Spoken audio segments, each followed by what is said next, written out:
عزیزان گرامی، ہم سب کی یہ مشترکہ خوش نصیبی ہے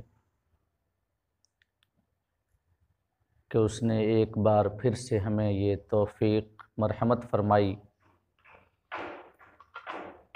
کہ ہم اس بابرکت محفل میں قرآن سیکھنے اور سکھانے کے غرض سے حاضر ہیں۔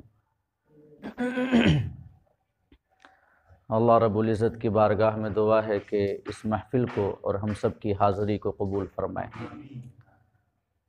اور ہم سب کو قرآن کی سعادتوں اور برکتوں سے مالا مال فرمائے اور سیکھنے، سکھانے اور عمل کرنے کا جذبہ اور توفیق عطا فرمائے۔ اپنے تسلسل کے مطابق آج کی ہماری گفتگو سورہ بنی اسرائیل کی 4 آیات کریمہ، آیت نمبر 49، 50، 51 اور 52 کے حوالے سے ہوگی۔ ان آیات کریمہ میں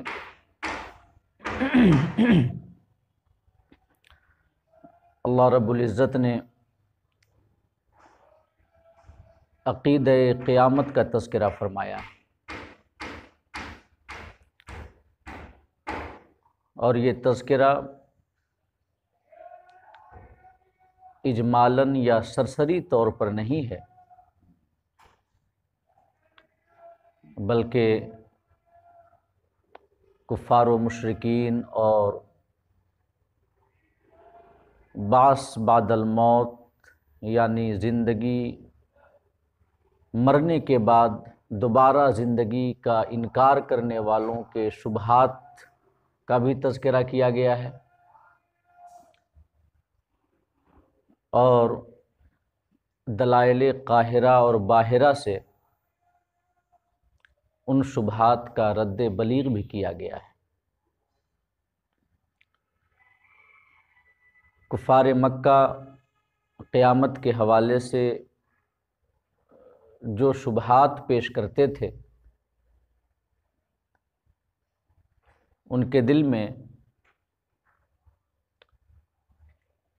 حشر و نشر اور معاد کے حوالے سے جو شکوک تھے، اللہ رب العزت نے ان کا بھی تذکرہ کیا ہے۔ اس کے بعد روشن اور بین دلیلوں سے ان کا رد بلیغ بھی کیا ہے۔ چنانچہ آیت نمبر 49 میں اللہ رب العزت ارشاد فرماتا ہے وَقَالُوا أَإِذَا كُنَّا عِظَامًا وَرُفَاتًا أَإِنَّا لَمَبْعُوثُونَ خَلْقًا جَدِيدًا، یعنی کفار اور مشرکین نے کہا کہ کیا مرنے کے بعد جب ہم ہڈیاں ہو جائیں گے اور ریزہ ریزہ ہو جائیں گے تو نئے سرے سے ہمیں پیدا کر کے اٹھایا جائے گا؟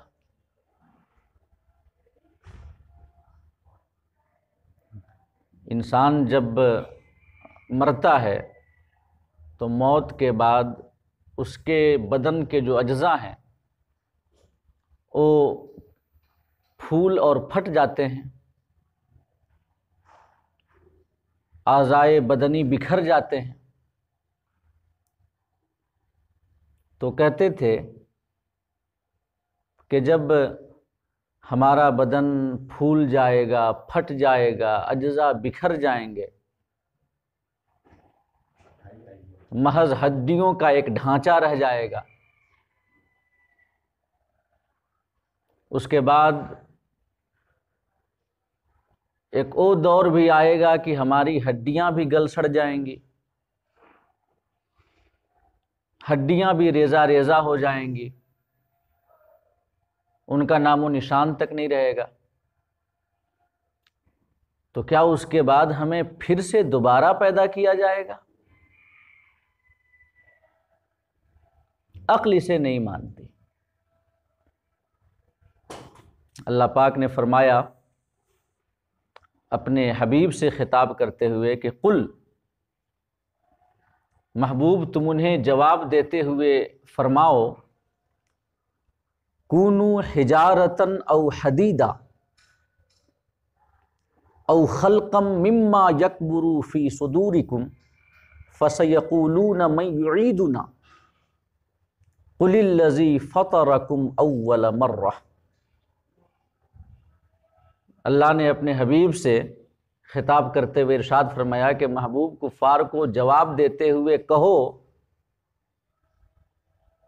کہ موت کے بعد تمہارے اعضائے بدن میں سے صرف ہڈیوں کا سلامت رہ جانا، یہاں تک کہ ان ہڈیوں کا بھی سڑ گل کے فنا ہو جانا، کہ جن کے دوبارہ پیدا کیے جانے کو تم بعید از عقل سمجھتے ہو، تم ہڈیاں نہ بنو مرنے کے بعد، بلکہ تم پتھر یا لوہا بن جاؤ، یا پتھر اور لوہا سے بھی بڑی کوئی ایسی چیز بن جاؤ جو حیات کو قبول کرنے کے لائق نہ ہو،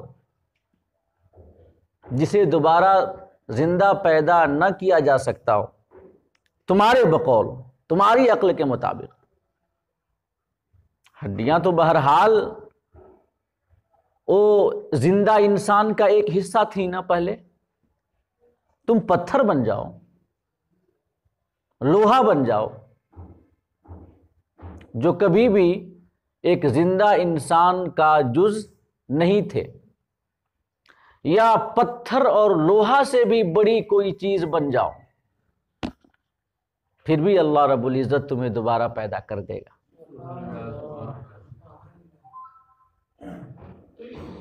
آگے اللہ فرماتا ہے فَسَيَقُولُونَ مَن يُعِيدُنَا، اب وہ کہیں گے کہ ہمیں دوبارہ کون پیدا کرے گا؟ اللہ فرماتا ہے قل، محبوب جواب دو کہ الذی فطرکم اول مرہ، وہ پیدا کرے گا جس نے تمہیں پہلی دفعہ پیدا کیا تھا۔ اس کے بعد اللہ فرماتا ہے فَسَيُنْغِضُونَ إِلَيْكَ رُؤُوسَهُمْ، تو حبیب آپ کی اس بات پہ تو وہ اپنے سروں کو ہلائیں گے بطور تکذیب، بطور مسخرگی، بطور استہزاء، وہ اپنا سر ہلائیں گے۔ وَيَقُولُونَ، اور کہیں گے متى ہوا، یہ کب ہوگا؟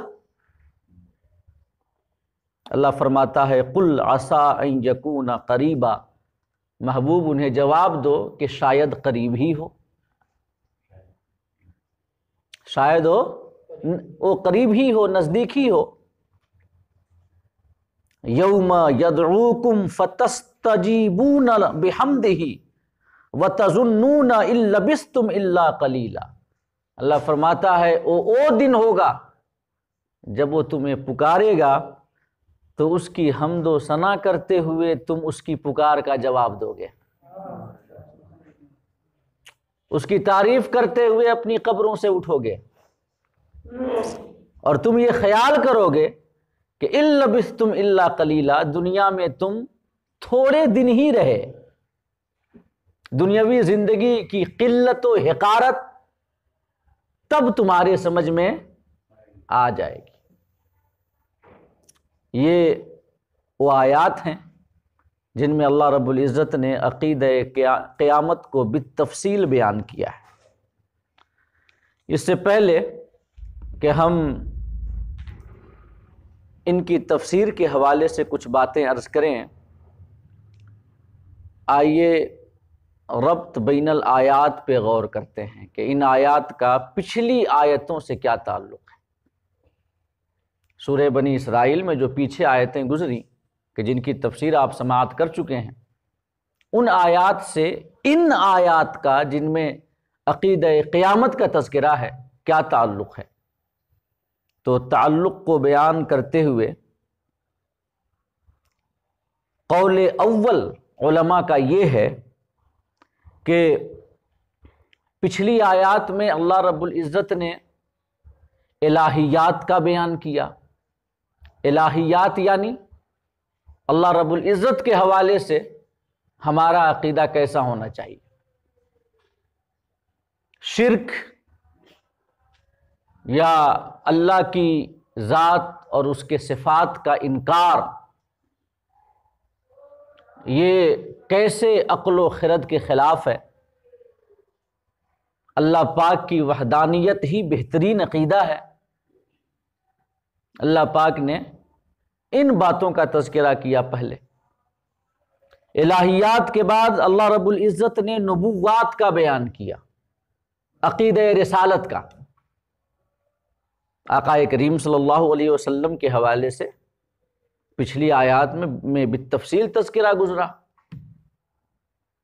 کہ اللہ پاک نے فرمایا کہ محبوب جب تم قرآن پڑھتے ہو تو کفار کے دلوں میں ہم ایک پردہ بنا دیتے ہیں کہ وہ تمہاری وہ باتیں سن نہیں سکتے. یہ بالتفصیل تمام باتیں گزر چکی ہیں. تو اللہ پاک پہلے الہیات کا بھی تذکرہ کر چکا ہے، اللہ رب العزت کے حوالے سے ہمارا کیسا عقیدہ ہو اس کا بیان کر چکا ہے. نبوات یعنی عقیدہ رسالت کے حوالے سے بھی بالتفصیل تذکرہ گزر چکا ہے. اب اللہ رب العزت عقیدہ قیامت کا تذکرہ کرتا ہے. امام راضی فرماتے ہیں کہ قرآن کی بنیادی تعلیمات 4 ہیں. سب سے پہلی تعلیم بنیادی عقیدہ الوہیت، اللہ کے بارے میں کیسا عقیدہ ہو. دوسری بنیادی تعلیم عقیدہ رسالت، رسول کے بارے میں بنیادی تعلیم کیسا، عقیدہ کیسا. تیسری بنیادی تعلیم عقیدہ قیامت، یعنی مرنے کے بعد دوبارہ پیدا ہونے، حشر و نشر، قیامت، خدا کی بارگاہ میں بطور حساب کھڑے ہونے، اس کے بعد اعمال کے مطابق جنت یا جہنم کا ٹھکانہ بننے، اس کی تفصیلات. یہ قرآن مجید کی تیسری بنیادی تعلیم ہے. اور چوتھی بنیادی تعلیم قضاء اور قدر ہے، یعنی شؤون کائنات کا ایک ماتر مدبر اور منتظم ذات الہی ہے. اسی کے فیصلے سے، اسی کی تقدیر سے، اسی کے قوانین سے نظام کائنات چل رہا ہے. یہ 4 قرآن کی بنیادی تعلیمات ہیں. 2 تعلیمات پہلے گزر چکی، الوہیت کا عقیدہ گزر چکا، نبوت کا عقیدہ گزر چکا. اب اللہ رب العزت قیامت کا عقیدہ بیان کرتا ہے. ایک یہ تعلق ہے. اور پچھلی آیات سے ان آیات کا تعلق کس قسم کا ہے، اس حوالے سے علماء کا دوسرا قول یہ ہے کہ پچھلی آیت کریمہ میں اللہ رب العزت نے کفار کا یہ قول بیان کیا ہے کہ وہ ہمارے آقا کو رجل مسحور کہا کرتے تھے. رجل مسحور، ایک ایسا شخص جس پر جادو ہوا ہے، معاذ اللہ، جس کی دانش میں کمی ہے، جس کی عقل میں 100 بار معاذ اللہ فساد ہے. وہ یہ کہتے تھے، جب وہ قرآن سنتے تھے تو قرآن کو قبولیت کے کان اور غور و فکر کے دل سے نہیں سنتے تھے، بلکہ بطور تکذیب اور بطور استہزاء سنتے تھے. اور آپس میں جب وہ باتیں کرتے تھے خفیہ پوشیدہ طور پہ تو کہتے تھے ان تتبعون الا رجلا مسحورا، کہ لوگوں اگر تم ان کی پیروی کرو گے تو ایک ایسے شخص کی پیروی کرو گے جس پر جادو ہوا ہے اور جس کی عقل میں فطور اور فساد ہے. یہ انہوں نے پہلے کہا. اب اس کے بعد بطور دلیل کہ جب انہوں نے کہا کہ ان پر جادو ہوا ہے تو بطور دلیل یہ کہتے تھے، وہ کہتے تھے کہ ان کی عقل میں معاذ اللہ فساد ہے، فطور ہے. دلیل کیا ہے؟ تو وہ بطور دلیل یہ کہتے تھے، آپسی میں گفتگو کرتے تھے کہ یہ کہتے ہیں کہ مرنے کے بعد جب ہمارے اعضائے بدن سڑ گل پھول پھٹ اور بالکل فنا ہو جائیں گے تو پھر ہمیں دوبارہ زندہ کیا جائے گا. یہ کہتے ہیں. اور ایسی بولی ایسے ہی شخص کی ہو سکتی ہے جس کی عقل میں فساد ہو. وہ یہ کہتے تھے، وہ کہتے تھے. تو اللہ پاک نے ان کے قول کو اب بیان کیا کہ وہ کہتے ہیں کہ آقا، ہم سب کے آقا صلی اللہ علیہ وسلم پر جادو ہوا ہے. وہ دلیل کیا دیتے تھے؟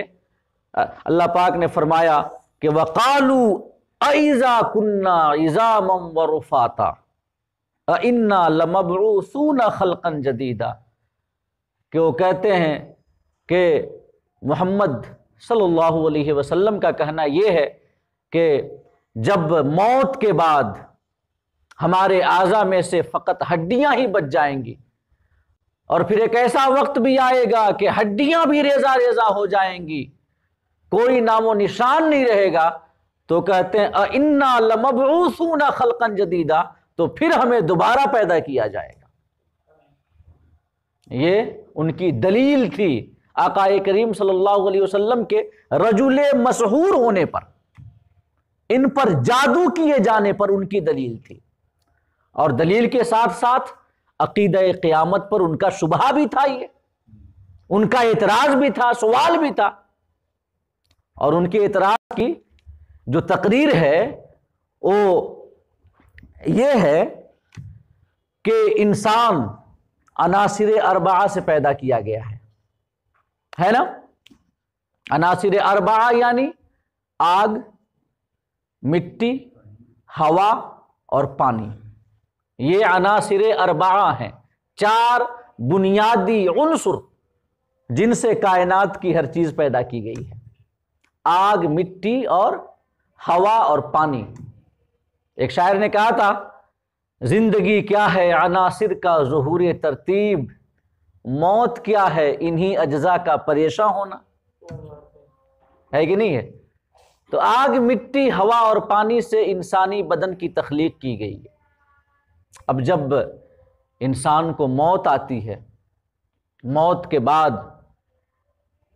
انسانی بدن کے اجزاء پھول جاتے ہیں، پھٹ جاتے ہیں، بکھر جاتے ہیں.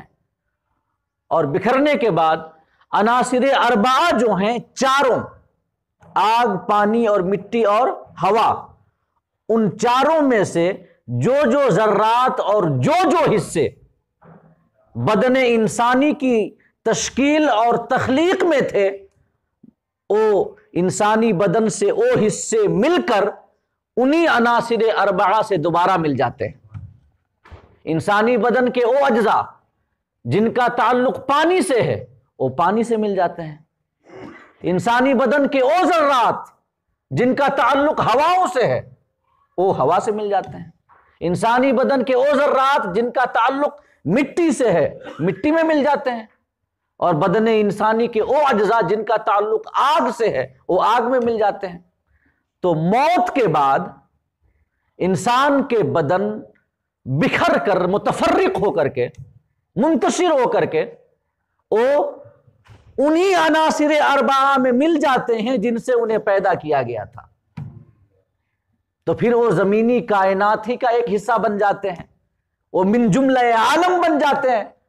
اور جب من جملہ عالم بن جاتے ہیں تو اب عقل یہ تسلیم نہیں کرتی کہ پھر چاروں عناصر سے انسانی بدن کے اجزاء کو الگ الگ کیا جائے اور یوں الگ کیا جائے کہ اربوں انسان جو پیدا ہوئے ہیں، اربوں انسان ایک زید ہے، ایک عمر، یہ خالد، ہر فرد اور ہر شخص کے بدن انسانی کے جو اجزاء تھے، جو ذرات تھے، جو مرنے کے بعد آگ، پانی، مٹی اور ہوا سے مل گئے، ہر فرد کے اجزاء کو ان سے الگ کیا جائے، بئی طور کہ زید کے اجزاء بکر کے اجزاء سے گڑبڑ نہ ہونے پائیں،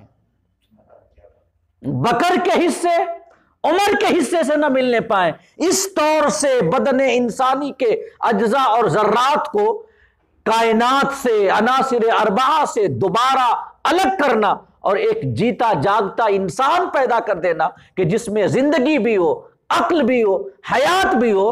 کفار کہتے تھے کہ عقل اسے نہیں مانتی، ہماری عقل اسے بعید سمجھتی ہے۔ تو یہ کفار کا شبہ تھا، مشرکین کا قیامت کا جو انکار کرتے تھے ان کا شبہ تھا۔ اب ذرا اللہ رب العزت کا جواب سن لیں۔ اللہ پاک نے بطور جواب کیا فرمایا؟ اللہ پاک نے اپنے حبیب سے فرمایا، قل، محبوب تم کہو بطور جواب، کونو حجارتن او حدیدا، کہ تمہارا یہ کہنا کہ ہم ہڈیاں بن جائیں گے، یہ تو ایک چھوٹی سی بات ہو گئی، کیونکہ ہڈیاں جو ہیں اگرچہ مرنے کے بعد بظاہر تمہارے بقول پھر سے ان کا دوبارہ زندہ ہونا بعید ہے، عقلاً تمہارے بقول، لیکن پھر بھی ہڈیوں کا حیات سے یک گونا تعلق ہے، کیونکہ ایک زندہ انسان کا وہ حصہ رہ چکی ہیں۔ پہلے ایک حی یعنی زندہ انسان کا وہ حصہ تھی نا، تو ہڈیاں انسان کا بن جانا مرنے کے بعد یہ چھوٹی سی بات ہے۔ تم ہڈیاں نہ بنو بلکہ کونو حجارتن او حدیدا، تم پتھر بن جاؤ مرنے کے بعد، یا لوہا بن جاؤ، اس لیے کہ پتھر اور لوہا اور زندگی کے درمیان زیادہ منافات ہے، ہڈیوں اور زندگی کے درمیان کم منافات ہے، کیونکہ ان ہڈیوں میں پہلے زندگی تھی، ہے کہ نہیں ہے؟ تو ہڈیوں اور زندگی کے درمیان کم منافات ہے نا۔ اللہ پاک فرماتا ہے کہ تم ہڈی مت بنو مرنے کے بعد، تم پتھر بن جاؤ، کیونکہ پتھر کبھی حیات کا حصہ نہیں تھا۔ تم لوہا بن جاؤ، کیونکہ لوہا کبھی زندگی کا حصہ نہیں تھا۔ پتھر اور لوہا کبھی کسی ایسی شخصیت کا حصہ نہیں تھے جس میں زندگی ہو، عقل ہو، شعور ہو، ارادہ ہو، اختیار ہو، احساس ہو، شعور ہو، کبھی نہیں تھے۔ تم پتھر بن جاؤ، لوہا بن جاؤ۔ اور پتھر اور لوہا ہی کی کیا بات ہے؟ اللہ پاک نے فرمایا، او خلقا مما یکبر فی صدورکم، کوئی ایسی چیز بن جاؤ جو تمہارے دلوں میں پتھر اور لوہا سے بھی بڑی ہو۔ کیا مطلب؟ کہ اس کے درمیان اور زندگی کے درمیان زیادہ منافات ہو۔ حضرت عبداللہ بن عباس نے فرمایا اس کی تفسیر میں کہ تم خود موت بن جاؤ۔ پتھر اور لوہا بننا وہ اگرچہ ان میں حیات نہیں ہے مگر پھر بھی ان میں خلق تو ہے نا، اللہ نے انہیں پیدا کیا گیا ہے نا، یہ پیدا کیا ہے، وہ موجود ہے، ان کے اندر اگرچہ وہ حیات نہیں ہے جو انسانوں کے درمیان ہے، وہ زندگی نہیں ہے جو انسانوں کے اندر ہے، لیکن پھر بھی ان میں وجود ہے۔ اللہ نے جب پتھر کو پیدا کیا، جب اللہ نے پتھر کو پیدا کیا، لوہا کو پیدا کیا، تو ان میں وجود ہے۔ اللہ پاک فرماتا ہے تم کوئی موجود چیز بھی نہ بنو بلکہ موت بن جاؤ جو سراپا عدم ہے۔ حضرت عبداللہ بن عباس کی تفسیر کے مطابق تم موت بن جاؤ، اور امام مجاہد کی تفسیر کے مطابق کہ تم آسمان یا زمین بن جاؤ مرنے کے بعد۔ یہ جو زمین کا اتنا بڑا تم کرہ دیکھ رہے ہو، زمین بن جاؤ، موت کے بعد تم آسمان بن جاؤ جو کہ ایک لمبی چوڑی گول سی چھت دیکھ رہے ہو کہ یہ جس کی کوئی حد نہیں، جس کا کوئی کنارہ نہیں، تم وہی بن جاؤ۔ اللہ پاک فرماتا ہے پھر بھی ہم تمہیں پیدا کر دیں گے، پھر بھی پیدا کر دیں گے۔ ہڈیاں بننا تو دور کی بات ہے، تم پتھر بن جاؤ، لوہا بن جاؤ، یا ایک تفسیر کے مطابق موت بن جاؤ، مرنے کے بعد خود موت بن جاؤ، یا ایک تفسیر کے مطابق آسمان یا زمین بن جاؤ، پھر بھی ہم تمہیں پیدا کر دیں گے۔ اب اللہ پاک آگے فرماتا ہے فَسَيَقُولُونَ مَن يُعِيدُنَا، اب وہ کہیں گے کہ ہمیں کون پیدا کرے گا، موت کے بعد کون پیدا کرے گا۔ اللہ پاک نے جواب دیا، اپنے حبیب سے خطاب کیا بطور جواب، قل محمود کہ اے میرے رسول، اے میرے حبیب، تم جواب میں کہو الذی فطرکم اول مرہ، تمہیں وہ پیدا کرے گا جس نے تمہیں پہلی دفعہ پیدا کیا تھا، جس نے پہلی دفعہ پیدا کیا تھا تمہیں، وہی تمہیں دوبارہ بھی پیدا کر دے گا۔ کیونکہ کسی چیز کا پہلی بار پیدا کرنا مشکل ہے، لیکن دوبارہ پیدا کرنا مشکل نہیں ہوتا۔ ایک چیز جب ایک بار بن گئی تو فارمولہ ہمارے ہاتھ آ گیا، پروسیس ہمارے ہاتھ آ گیا، تدریج ہمارے ہاتھ آ گئی، اجزاء ہمارے ہاتھ آ گئے، ہمیں پتہ چل جاتا ہے کہ یہ چیز بنانے میں کون کون سے کل پرزے لگنے ہیں، ان کل پرزوں کو کس طریقے سے مرتب کرنا ہے، کب کب مرتب کرنا ہے، وہ چیز دوبارہ بن جائے گی۔ تو کسی چیز کا پہلی بار پیدا کرنا مشکل ہے، دوسری بار اس کا بنانا مشکل نہیں ہے۔ اللہ فرماتا ہے عقل کے اندھو، تمہیں یہ بات سمجھ نہیں آتی کہ میں نے جب تمہیں پہلی دفعہ پیدا کر دیا جبکہ تم کچھ نہیں تھے، معدوم تھے، تمہارا کوئی وجود نہیں تھا۔ اللہ پاک فرماتا ہے کہ هل اتى على الانسان حين من الدهر لم يكن شيئا مذكورا، انسان پر ایک ایسا زمانہ گزر چکا ہے جبکہ وہ کوئی قابل ذکر ہستی نہیں تھا۔ اللہ پاک دوسری جگہ فرماتا ہے کیف تکفرون باللہ، اللہ فرماتا ہے کہ لوگو تم اللہ کا کیسے انکار کرتے ہو، وکنتم امواتا، جبکہ تم مردے تھے، فاحیاکم، تو اللہ نے تمہیں زندگی عطا کی۔ تو اللہ فرماتا ہے کہ انکار کرنے والوں، تمہیں اتنی بات سمجھ نہیں آتی کہ جب میں نے تمہیں پہلی دفعہ پیدا کر دیا اور مجھے کوئی مشکل پیش نہیں آئی تو دوبارہ پیدا کرنے میں کیسے مشکل پیش آ سکتی ہے۔ الذی فطرکم اول مرہ، وہ پیدا کرے گا دوبارہ جس نے تمہیں پہلی دفعہ پیدا کیا تھا۔ اور اللہ کے اس جواب کی تقریر یہ ہے کہ تم اپنے آپ پہ غور کر لو۔ انسان روح اور جسم کا مجموعہ ہے۔ اللہ پاک نے انسانی جسم کو پیدا کیا، پھر اس کے بعد اس میں اپنی روح ڈال دی۔ اللہ پاک فرمانا چاہتا ہے کہ تم اپنی تخلیق پہ، اپنے بدن اور اپنے جسم کی پیدائش پہ غور کر لو۔ روح پر غور کرنا تو تمہارے بس کی بات ہے نہیں، کیونکہ روح تمہارے ہاتھ کی چیز نہیں ہے۔ تم جسم کو اپنے ہاتھوں سے چھو سکتے ہو، آنکھوں سے دیکھ سکتے ہو، محسوس کر سکتے ہو، لیکن تمہیں روح کا احساس و شعور نہیں ہے، تمہیں روح کی ہوا تک بھی نہیں لگی، تمہیں پتہ نہیں ہے کہ روح کس پرندے کا نام ہے۔ تو روح کی تخلیق پہ تم غور و فکر نہ کرو، کیونکہ یہ تمہارے بس کی بات ہی نہیں ہے۔ تم اپنے بدن کی تخلیق پہ غور کر لو، اور روح پر غور و فکر کرنا، روح کے بارے میں علم حاصل کرنا، پتہ کرنا، یہ انسانی بس کی بات اس وجہ سے نہیں ہے کہ روح کا تعلق خلق سے ہے ہی نہیں، بلکہ روح کا تعلق امر سے ہے۔ سمجھ رہے؟ ہمارے جسم کا تعلق خلق سے ہے، لیکن روح کا تعلق اللہ کے امر سے ہے، اللہ کے حکم سے ہے۔ اور جو ہمارا بدن ہے اس کا تعلق خلق سے ہے، اسے پیدا کیا گیا مٹی سے، ایک پروسیس ہے، اس کا ایک تدریج ہے، اس میں ایک ترتیب ہے، اس میں ایک اعتدال اور توازن ہے اس میں۔ لیکن روح یہ اللہ کے حکم سے ہے۔ اور یاد رکھیں انسان انہی چیزوں کے بارے میں سمجھ سکتا ہے جن کا تعلق خلق سے ہو، جن کا تعلق اللہ کے امر اور اللہ کے حکم سے ہو، وہ چیزیں انسان کی عقل میں نہیں آ سکتی۔ ذرا انسان کے دو اجزاء جو ہیں نا، جسم اور روح، جسم اور روح کی تخلیق کے حوالے سے دو قرآن کی آیات پہ غور کر لیں، جسم کی تخلیق اور روح کی تخلیق۔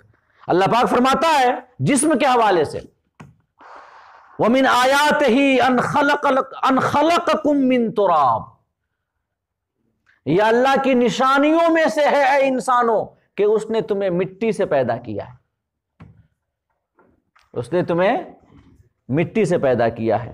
ثُمَّ إِذَا أَنْتُمْ بَشَرٌ تَنْتَشِرُونَ، پھر اس کے بعد اچانک تم ایک چلتے پھرتے انسان بن جاتے ہو۔ یہ جسم کی تخلیق کا بیان ہے، ہمارے بدن کی پیدائش کا بیان ہے، اور اللہ پاک نے ہمارے بدن کی تخلیق، جسم کی پیدائش کے حوالے سے فرمایا وَمِنْ آيَاتِهِ أَنْ خَلَقَكُم مِّن تُرَابٍ، یہ اللہ کی نشانیوں میں سے ہے اے انسانوں کہ اس نے تمہیں مٹی سے پیدا کیا ہے، تمہارے بدن کو مٹی سے پیدا کیا ہے۔ یہ اللہ پاک نے فرمایا کہ میری نشانیوں میں سے ہے، اور اللہ کا یہ فرمانا کہ بدن انسانی کو اللہ نے مٹی سے پیدا کیا، یہ اللہ کی نشانیوں میں سے ہے، اس بات کی دعوت ہے کہ تم اپنے بدن کی تخلیق پہ غور کرو، اس لیے کہ نشانی ہوتی ہی اس لیے ہے کہ اس پہ غور کیا جائے، فکر کیا جائے، اور اس سے کچھ حاصل کیا جائے، کچھ علم اور معرفت کا حصول۔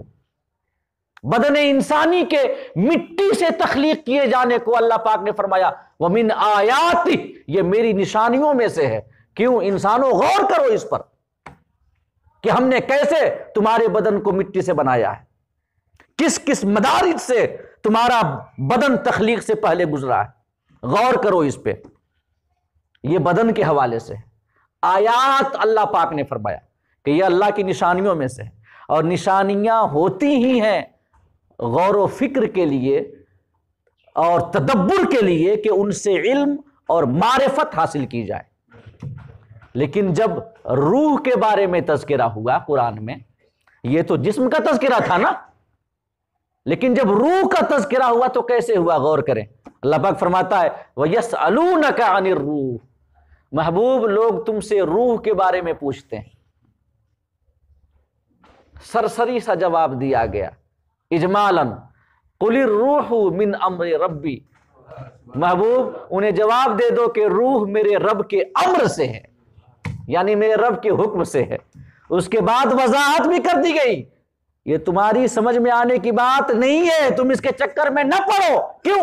کیونکہ وَمَا أُوتِيتُم مِّنَ الْعِلْمِ إِلَّا قَلِيلًا، تمہیں تھوڑا علم دیا گیا ہے۔ آقا سے روح کے بارے میں سوال ہوا تھا نا، کفار مکہ جو تھے وہ خود تو علم سے کورے تھے، ان کے پاس کوئی آسمانی کتاب موجود نہیں تھی، توریت یہودیوں کے پاس تھی، انجیل عیسائیوں کے پاس تھی، زبور ان کے ماننے والوں کے پاس تھی، کفار مکہ اور مشرکین مکہ کے پاس کوئی کتاب نہیں تھی۔ تو جب آقا نے اپنی دعوت کا آغاز کیا اور لوگوں کو عقیدہ توحید کی جانب بلایا اور دعوت دی یا ایھا الناس قولوا لا الہ الا اللہ تفلحوا، انسانوں لا الہ الا اللہ کہو تم کامیاب ہو جاؤ گے، اللہ کو ایک مانو، مجھے اس کا رسول مانو، دین و دنیا کی کامیابی اور فلاح تمہارے مقدر میں آ جائے گی، کامیابی تمہارے قدم چومے گی۔ جب نبی نے یہ دعوت پیش کی تو ہم جانتے ہیں، اسلامی تاریخ کا ایک ادنا سا طالب علم بھی جانتا ہے کہ چند سعید روحوں کو چھوڑ کر اکثر کفار مکہ اور قریش مکہ آقا کریم کے دشمن ہو گئے۔ انہوں نے آقا کو ستانے کے لیے، آقا کی تکذیب کے لیے، آقا کریم صلی اللہ علیہ وسلم کی نبوت کو معاذ اللہ جھوٹا ثابت کرنے کے لیے کوئی دقیقہ فرو گزاشت نہیں کیا، ان سے جو بن پڑ سکتا تھا انہوں نے کیا۔ اسی سلسلے کی ایک کڑی یہ ہے کہ یثرب میں آقا کی ہجرت سے پہلے، جس کا نام یثرب تھا، وہ یثرب میں گئے۔ یثرب میں کچھ یہودی قبائل بھی موجود تھے، ان کے پاس توریت تھی، اللہ کی کتاب تھی، ان کے پاس وہ گئے اور ان سے انہوں نے آقا کریم کے حوالے سے سوال کیا اور دریافت کیا کہ آپ کے پاس اللہ کی کتاب ہے، آپ کے پاس خدا کی جانب سے آیا ہوا علم ہے، یہ قریش نے کہا، کفار قریش نے، کہ ہمیں میں سے، ہمارے خاندان میں سے، ہم میں سے کسی کا بھائی ہے، کسی کا بھتیجا ہے، کسی کا بھانجا ہے، ہمیں میں سے ایک شخص پیدا ہوا ہے جو نبوت کا دعویٰ کرتا ہے، آپ کے پاس کتاب الہی ہے، ذرا بتائیں تو صحیح کہ کیا وہ حقیقتاً اللہ کا ولی ہے؟ یہودیوں سے انہوں نے، قریش نے جا کر کے پوچھا کیا وہ حقیقتاً اللہ کا ولی ہے؟ آپ ہمیں کوئی نشانی دے دیں کہ ہم اس نشانی سے پتہ کر سکیں کہ وہ اللہ کے سچے رسول ہیں یا نہیں ہیں۔ تو یہودیوں نے کہا تھا کہ 3 سوالات جا کے ان سے پوچھنا۔ کتنے؟ بولیے کتنے؟ 3 سوالات جا کے ان سے پوچھنا، اگر وہ تینوں سوالات کے جوابات ٹھیک ٹھیک دے دیں تو پھر سمجھ لینا وہ سچے اللہ کے رسول ہیں، ان کے دامن سے وابستہ ہو جانا، اور اگر وہ جواب نہ دے سکیں تو پھر وہ جھوٹے ہیں، تم جیسے چاہو ان سے نبٹ لینا، تم جو چاہو ان کے ساتھ کرنا، تمہیں کچھ نہیں ہوگا، تمہیں کوئی نقصان نہیں ہونے والا۔ لیکن اگر وہ ان 3 سوالوں کے جوابات دے دیں تو پھر سمجھ لینا کہ وہ اللہ کے سچے رسول ہیں۔ یہ یہودیوں نے نشانی بتائی اور یہ سوالات یہ انہیں سکھائے کہ جا کے پوچھو۔ قریش مکہ آئے آقا کی بارگاہ میں، تینوں سوالات انہوں نے رکھے۔ پہلا سوال کیا تھا؟ پہلا سوال یہ تھا کہ غار والے کون تھے، کتنے تھے؟ اصحاب کہف کے بارے میں سوال پوچھا کہ غار والے کہ جنہوں نے ظالم بادشاہ کے ظلم سے بچنے کے لیے ایک غار میں جا کر پناہ لی تھی، وہ کون تھے اور کتنے تھے؟ پہلا سوال یہ۔ دوسرا سوال، وہ کون شخص تھا جو سورج نکلنے اور ڈوبنے کی جگہوں پہ گیا، جو مشرق تک گیا اور مغرب تک گیا، جہاں سے سورج نکلتا ہے وہاں تک پہنچا، جہاں ڈوبتا ہے وہاں پہنچا؟ یہ دوسرا سوال۔ اور تیسرا سوال انہوں نے کیا کہ روح کے بارے میں پوچھنا۔ یہ 3 سوالات انہوں نے قریش کو سکھائے۔ وہ آئے آقا کی بارگاہ میں اور انہوں نے تینوں سوالات جب پیش کیے تو اللہ رب العزت نے اپنے حبیب صلی اللہ علیہ وسلم پہ سورہ کہف نازل کی، جس میں ان تینوں سوالات کے جوابات تھے۔ غار والوں کا بھی تذکرہ ہے، حضرت اسکندر ذوالقرنین کا بھی تذکرہ ہے، جو کہ یہ سورج نکلنے کی جگہ پر بھی گئے اور ڈوبنے کی جگہ پر گئے، اور ساتھ ہی ساتھ اس روح کا جو سوال تھا اس کا بھی تذکرہ ہے۔ اللہ پاک نے سورہ کہف نازل فرمائی، تینوں سوالات کے جوابات آقا نے کفار کو دے دیے، روزے روشن کی طرح آیا ہو گیا ان کے نزدیک، یہودیوں کے کہے کے مطابق کہ وہ سچے اللہ کے رسول ہیں۔ مگر یاد رکھیں، ایمان فضل الہی اور توفیق الہی سے نصیب ہوتا ہے کہ نہیں ہے؟ یہود جانتے تھے نا، قرآن میں آیا کہ وہ نبی کو ویسے پہچانتے ہیں جیسے اپنے بیٹوں کو پہچانتے ہیں، اور بیٹا میں پھر بھی یہ ایک گنا اس میں یہ ہے کہ پتہ نہیں کیا ہے۔ سمجھ رہے نا میں کہنا کیا چاہتا ہوں؟ بیوی کہتی ہے تب سمجھ میں یہ ہمیں بات آتی ہے، لیکن اللہ پاک نے فرمایا کہ بیٹوں سے بھی زیادہ اچھے طریقے سے وہ ہمارے نبی کو پہچانتے ہیں، کیونکہ اللہ پاک نے توریت میں تمام نشانیاں بیان کر دی ہیں۔ تو جو یہود تھے وہ اوس و خزرج یعنی انصار مدینہ کو ہمیشہ دھمکیاں دیا کرتے تھے کہ سنو عنقریب آخری رسول آنے والے ہیں، ہم ان پر ایمان لے آئیں گے، اور ان پر ایمان لانے کے بعد ہمیں اللہ کی مدد حاصل ہوگی، اور ہم اتنے طاقتور ہو جائیں گے کہ تمہیں ہم گاجر مولیوں کی طرح کاٹ دیں گے۔ یہود انصار مدینہ کو ہمیشہ دھمکایا کرتے تھے۔ جب کچھ انصار جو کہ شروع میں 6 تھے، جب وہ آئے آقا کی بارگاہ میں، آقا کی دعوت کو سنا تو یہودیوں کی انہیں دھمکی یاد آ گئی کہ ہمیں دھمکاتے رہتے ہیں ہمیشہ۔ انہوں نے سوچا کہ اس سے پہلے کہ وہ ان کے دامن سے جڑ جائیں اور طاقتور ہو جائیں، ہم ہی کیوں نہ ان کا ایمان، ان کی دعوت کو قبول کر لیں۔ تو آقا کریم مکہ میں آئے، اولین مخاطب مکہ کے قریش تھے، قرآن مکہ میں اتر رہا ہے، اسلام کی پہلی تعلیم مکہ میں اتری، آفتاب نبوت اور رسالت سب سے پہلے اپنی ضیابار کرنوں سے مکہ کی فضاؤں کو معطر کرتا ہے، لیکن آقا کریم کی دعوت کو قبول کر کے آقا کے قوت و بازو بننے کی توفیق اللہ رب العزت نے انصار مدینہ کی تقدیر میں لکھ دی تھی، ہے کہ نہیں؟ صہیب روم سے چلے آ رہے ہیں، سلمان فارس سے آئے ہیں، بلال حبشہ سے آئے ہیں، ان کی تقدیر میں اللہ پاک نے یہ ایمان لکھ دیا ہے۔ ابو لہب حضور کا چچا ہے، ابو جہل، عتبہ، شیبہ، ولید بن مغیرہ اور کفار قریش، اخنس بن شریق وغیرہ یہ جتنے ہیں سب نے حضور کا بچپنا دیکھا، عنفوان شباب دیکھا، جوانی دیکھی، پورا کردار بے داغ آقا کا ان کے سامنے موجود ہے، لیکن ان کی تقدیر میں ایمان اللہ نے نہیں لکھا، یہ ایمان انہیں نصیب نہیں ہوا۔ ایمان اللہ کے فضل سے ملتا ہے، اس کی توفیق سے ملتا ہے کہ نہیں؟ یہود نے 3 سوالات بتائے تھے، تینوں سوالوں کے جواب آقا نے دے دیے، لیکن پھر بھی انہوں نے ایمان قبول نہیں کیا، ہرگز نہیں۔ ابو جہل نے ایک بار کہا تھا، سنیں بات چل گئی ہے تو اس کی ایک بات ہمیں یاد آتی ہے کہ اخنس بن شریک، ابو سفیان رضی اللہ تعالیٰ عنہ اور ابو جہل یہ تینوں رات میں چھپ کر قرآن سنا کرتے تھے نا، یا یہ روایت میں آپ کے سامنے پیش کر چکا ہوں۔ 3 رات ایسا ہوا تھا کہ رات میں سب چھپ چھپ کے سن رہے ہیں، صبح ملاقات ہوئی تو آپس میں لعنت ملامت کرنے لگ گئے، وعدہ کیا کہ آج کے بعد ایسا نہیں کریں گے۔ پھر دوسری رات آئی، آقا کریم کی زبان فیض ترجمان سے قرآن کو سننے میں جو لطف تھا، اس لطف کو حاصل کرنے کے جذبے نے انہیں بے چین کیا، پھر کشاں کشاں کاشان نبوی تک چلے آئے، پھر چھپ چھپ کے سننے لگ گئے، صبح ہوئی پھر آپس میں ملے، لعنت ملامت کرنے لگ گئے کہ ہم دوسروں کو منع کرتے ہیں، ہم خود سنتے ہیں، ہم منع کرتے ہیں دوسروں کو، اور ہمارا حال یہ ہے کہ چھپ چھپ کے سن رہے ہیں۔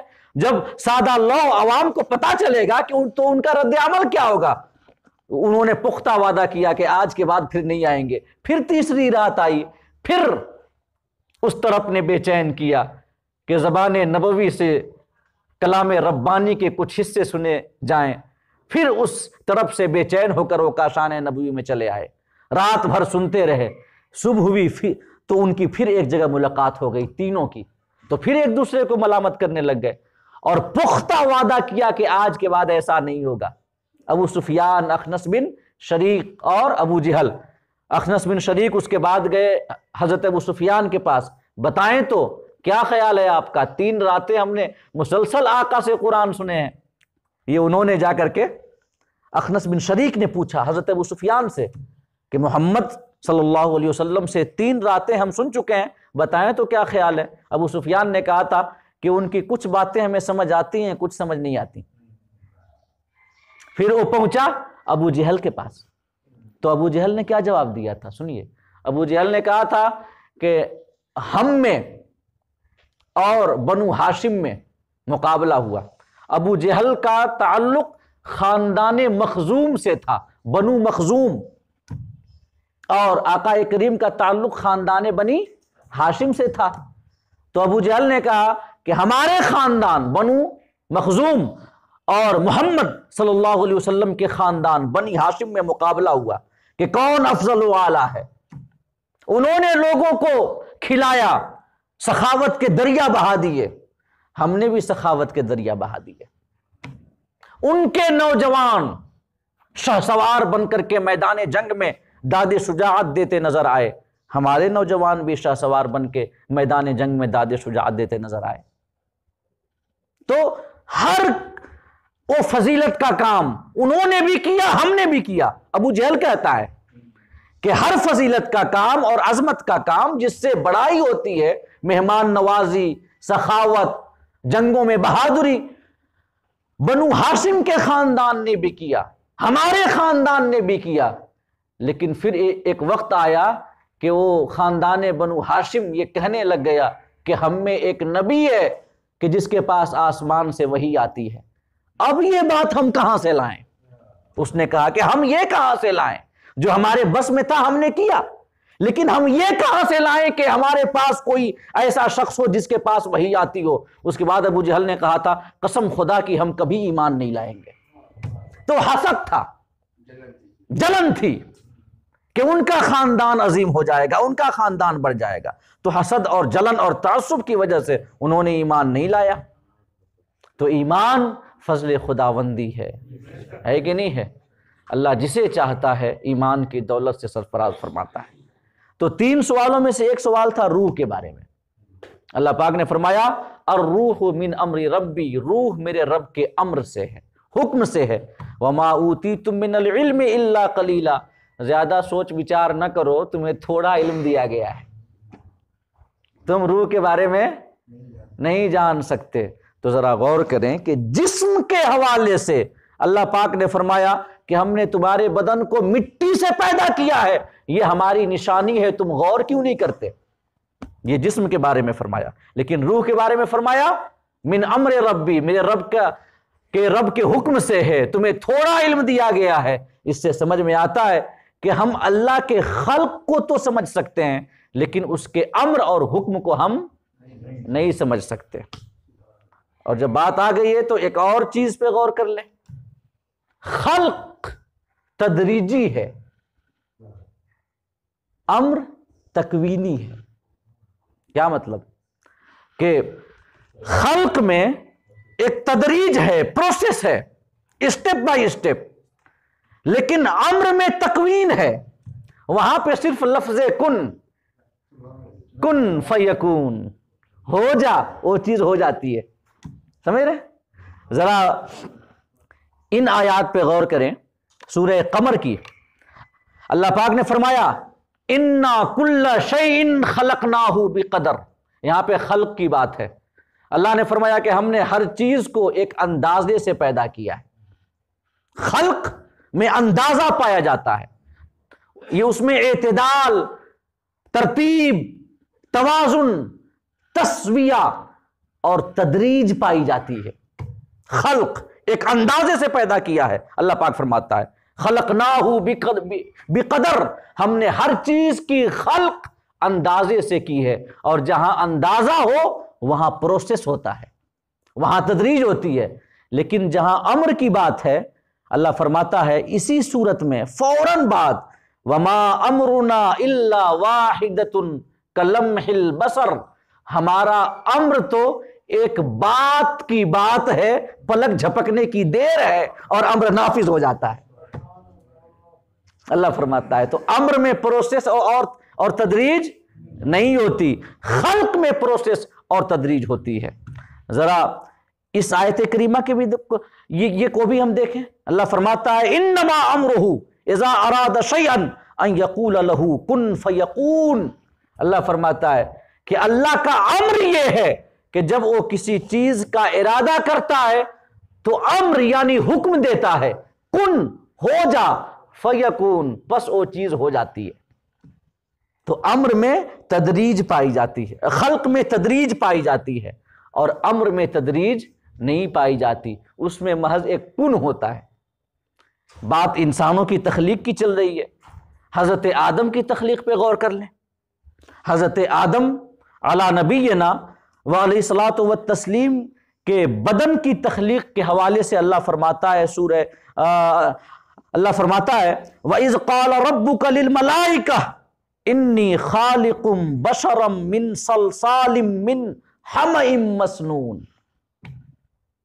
اللہ فرماتا ہے کہ محبوب یاد کرو جب تیرے رب نے فرشتوں سے کہا کہ میں ایک انسان بنانے والا ہوں بجتی ہوئی مٹی سے،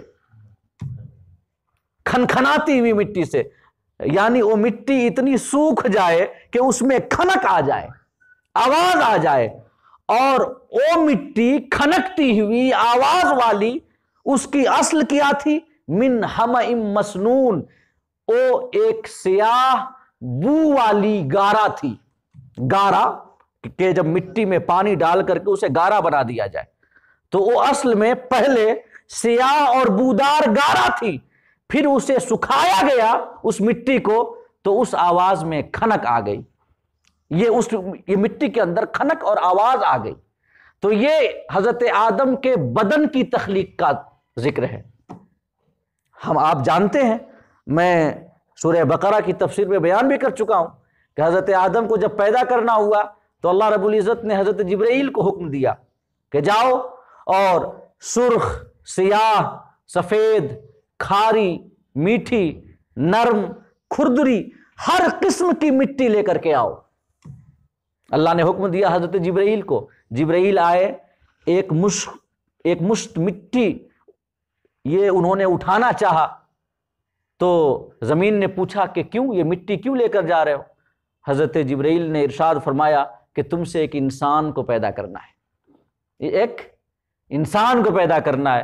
تو زمین نے حضرت جبرائیل سے کہا کہ تمہیں خدا کی عزت کا واسطہ ہے کہ مجھ سے کوئی بھی حصہ لے کر نہ جاؤ، کیونکہ انسان بنے گا جب مجھ سے، وہ غلطیاں کرے گا، جہنم میں ڈالا جائے گا، اور میرے اندر یہ طاقت نہیں کہ میں جہنم کی آگ کو برداشت کر سکوں۔ اور رونے لگی، گڑ گڑانے لگی، بلکنے لگی۔ حضرت جبرائیل واپس چلے گئے۔ اللہ نے یہ پوچھا، جبرائیل مٹی لے کر آئے، عرض کیا کہ مولا زمین نے مجھے تمہاری عزت کا واسطہ دیا، میں نہیں لا سکا۔ اللہ پاک نے دوبارہ میکائیل علیہ السلام کو بھیجا، حضرت اسرافیل کو بھیجا، ان کے پاس بھی زمین رونے لگ گئی کہ نہ لے جاؤ، میں اسے برداشت نہیں کر سکتی کہ میرا کوئی حصہ جہنم میں ڈالا جائے۔ تو بھی خالی ہاتھ واپس چلے گئے۔ پھر اللہ رب العزت نے حضرت اسرائیل کو بھیجا، زمین روتی رہی، سب کچھ کرتی رہی۔ انہوں نے کہا کہ تم جس کی عزت کا مجھے واسطہ دے رہی ہو اسی ہستی نے مجھے بھیجا ہے، میں اس کے حکم کو مانے بنا نہیں جا سکتا۔ انہوں نے ایک مٹی اٹھائی، خدا کی بارگاہ میں پہنچ گئے۔ اللہ پاک نے فرمایا کہ جیسے آج تو نے زمین پہ کوئی رحم نہیں کیا ہے، قیامت تک تمہیں اسی ڈگر پہ چلنا ہوگا، انسانوں کی جان تمہیں ہی نکالنی ہوگی۔ باوجود کہ انسان جینا چاہتا ہوگا، باوجود کہ اس کے گھر والے اس سے بڑی محبت کرتے ہوں گے، باوجود کہ اس کے بچوں کو اس کی بڑی حاجت ہوگی، باوجود کہ اپنے خاندان کا وہ تنہا اکیلا کفیل اور کما کر یہ کھلانے والا شخص ہوگا، لیکن پھر بھی تمہیں کسی قسم کا رحم کیے بغیر اس کی جان نکالنی ہوگی۔ حضرت اسرائیل کو اللہ پاک نے یہ ذمہ داری سونپی۔ ایک بار پوچھا گیا حضرت اسرائیل سے، کبھی رحم بھی آیا ہے آپ کو کسی کی جان نکالتے وقت؟ کہا ہاں، 2 دفعہ۔ کہا کب؟ ایک بار جب ایک کشتی سمندر میں تیر رہی تھی، اسے طوفان نے آ لیا، کشتی کے پرخچے اڑ گئے، تمام لوگ ڈوب گئے۔ ایک تختہ پہ ایک عورت اور اس کا شیرخوار بچہ دونوں موجود تھے۔ حکم ہوا ماں کی روح قبض کر لو، بچہ کو یوں ہی چھوڑ دو۔ ماں کی روح قبض کر لو، بچہ کو چھوڑ دو۔ اس وقت مجھے رحم آیا تھا کہ سمندر کی ان لہروں کے درمیان ایک تختہ پہ ماں اور بچہ موجود ہے۔ ماں جب تک ہے تو بچے کی ایک پناہ گاہ موجود ہے، ماں کی روح نکال لی جائے گی تو پھر بچے کا کیا ہوگا؟ اس وقت مجھے رحم آیا تھا، مگر اللہ کا حکم، میں نے روح نکال لی۔ کہا دوسری دفعہ پوچھا گیا کہ دوسری دفعہ کب آپ کو رحم آیا؟ تو کہا کہ وہی بچہ جو اس سمندر کی لہروں کے بیچ ایک تختے پہ ڈول رہا تھا، بڑا ہوا، اتنا سرکش بنا، اتنا ظالم بنا کہ اس نے اللہ رب العزت کی حکومت سے بغاوت کرتے ہوئے اپنے لیے زمین ہی پر جنت کی تعمیر کر دی۔ شداد جب اس نے جنت بنا لی، باغات بنا لیے، محلات بنا لیے، دودھ اور شہد کی نہریں جاری کر دی، خوبصورت لڑکیوں کو بطور حور اس باغ میں رکھا، خوبصورت لڑکوں کو بطور غلمہ رکھا۔ جب اس کی جنت بن کے تیار ہوئی، وہ کر و فر کے ساتھ اور شاہانہ جاہو جلال کے ساتھ چلا کہ وہ اپنی جنت میں جائے۔ حکم ہوا کہ یہ اپنی جنت میں قدم نہیں رکھ سکتا، یہ نہیں قدم رکھ سکتا اپنی جنت میں، اسے مہلت نہیں ملنی چاہیے کہ اپنی جنت کو ایک نظر دیکھ لے۔ حضرت اسرائیل فرماتے ہیں اس وقت مجھے افسوس آیا، رحم آیا کہ کاش اس نے اتنی محنت اور کوشش سے جنت بنائی تھی، ایک بار نظر بھر کے دیکھ تو لیتا، لیکن حکم تھا، شداد کی روح حضرت اسرائیل نے قبض کر لی۔ تو میں عرض کرنا چاہوں گا، اللہ پاک نے فرمایا کہ آج جیسے تو نے کوئی رحم نہیں کیا، زمین کے اوپر مٹی لے کر چلے آئے، ویسے ہی ہمیشہ تمہیں اسی ڈگر پہ چلنا ہوگا۔